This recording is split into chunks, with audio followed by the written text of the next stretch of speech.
నమస్తే, welcome to Krishna's. ఈరోజు నేను మళ్ళీ ఈ కచ్ వర్క్ వీడియోనే చేస్తున్నాను. అది బేసిక్ మోటివ్స్ అన్నీ ఎలా కుట్టాలో ఒకసారి చూపిస్తాను.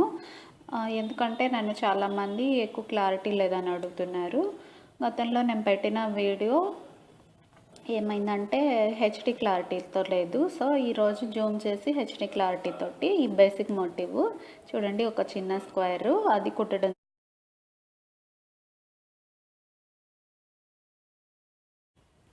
ఇదిగో చూడండి, ఇలాగ ఒక స్క్వేర్ డ్రా చేసుకొని ఫస్ట్ మనము ఇలాగ ఈ పాయింట్లో దారం తీసాను. ఆ తర్వాత చూడండి, మనం గీసుకున్న దానికంటే అటు ఇటు కొంచెం ఎక్స్టెండ్ చేసుకొని క్లాత్ తీసాను. ఆ తర్వాత మళ్ళీ ఈ డిజైన్ మొత్తానికి ప్రతి లైన్కి మొదటి చివర పైన రెండవ చివర కింద ఉంటుంది. ఈ మొదటి చివర ఎలా వచ్చిందో ఇప్పుడు తెలీదు, మీకు పైనే నేను కుట్టాను కానీ అది లాస్ట్లో మీకు అర్థమవుతుంది. ఈ రెండవ లైన్కి చూడండి, మళ్ళీ మొదటి చివర పైన రెండవ చివర కింద. ప్రతి లైన్కి మొదటి చివర పైన రెండవ చివర కింద ఉంది అన్నానంటే ఇప్పుడు చూడండి, ఈ లైన్కి మొదటి చివర పైన ఉంది, రెండవ చివర కింద అన్నాను. వెంటనే నేను ఇలా వేసేగానే నెక్స్ట్ లైన్కి కూడా మొదటి చివర పైన ఉన్నదన్నమాట. ఒక లైన్కి రెండో చివర కింద ఉన్నది అన్నాము అంటే దాని తర్వాత వచ్చే లైన్కి మొదటి చివర పైన ఉన్నట్లు అనమాట. ఇప్పుడు చూడండి, ఈ లైన్కి కూడా మొదటి చివర పైన రెండో చివర కింద కుట్టాను. ఇప్పుడు మళ్ళీ మనం ఇలాగా మొదటి చివర పైన రెండో చివర కింద కదా, అందుకని ఈ లైన్ కింద నుంచి తీయాలి. ఇలా తీయగానే మీకు అర్థమైపోయింది కదా, నేను స్టార్టింగు ఈ మొదటి చివర పైన ఉంది అన్నాను కదా, ఆ విషయం మీకు ఇప్పుడు అర్థమైపోయింది. ఆ తర్వాత జస్ట్ ఇమ్మీడియట్గా ఇలాగ కొంచెం క్లాత్ తీసుకొని ఇలా పక్కకు తీసేయాలి. ఆపోజిట్ కలర్ అంటే ఇంత చిన్నదానికి ఆపోజిట్ కలర్ ఏం పెడతామండి, జూమ్ చేశాను కదా చూడండి. జస్ట్ ఇలా తీయగానే ఈ ఫస్ట్ అంటే మనం ఇది లాస్ట్ కుట్టిన లైను, ఆ లైన్ కింద నుంచి ఇలాగ దారం తీయాలి.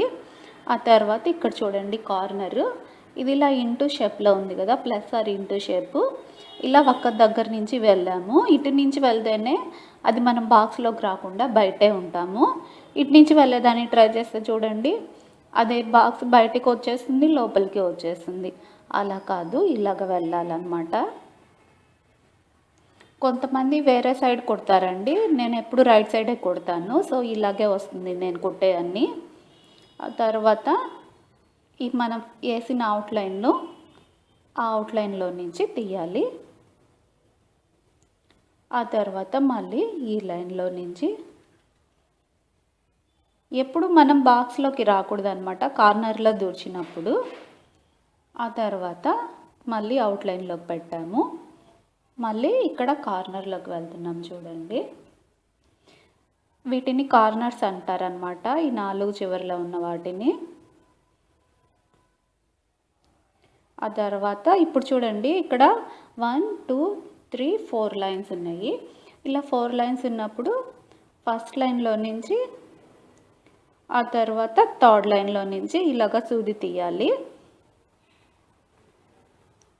ఆ తర్వాత ఇలాగ ఈ ఫస్ట్ స్టార్టింగ్లో నుంచి మళ్ళీ దారం తీసి ఇందాక స్టార్ట్ చేసిన పాయింట్లో ఎగ్జాక్ట్గా కిందకి దించుకోవాలి. ఇప్పుడు చూడండి, మనం ఈ వర్క్ అయితే పూర్తి చేసేసాం కదా. నేను బ్యాక్ సైడ్ ఎలా ఉంటుందో చూడండి. బ్యాక్ సైడ్ చూసారా, ఇలాగా చిన్న 4 టాకాలు మాత్రమే వస్తాయి. ఇక్కడ ముడి వేసేసుకోవటమే. చూడండి, యాక్చువల్గా కచ్ వర్క్ డిజైన్స్ మనం ఇంత చిన్నగా కుడతామన్నమాట. ఇంత చిన్నదాన్ని ఎంతని జూమ్ చేసినా పెద్దగా కనపడదు. దీన్ని కనుక ఇప్పుడు జూమ్ చేస్తే ఏ సైజ్ కనిపిస్తుంది, జూమ్ అవుట్ చేస్తాను చూడండి ఎంత చిన్నదో. జస్ట్ ఈ సూది అంత కూడా లేదనమాట, అంత చిన్నదన్నమాట.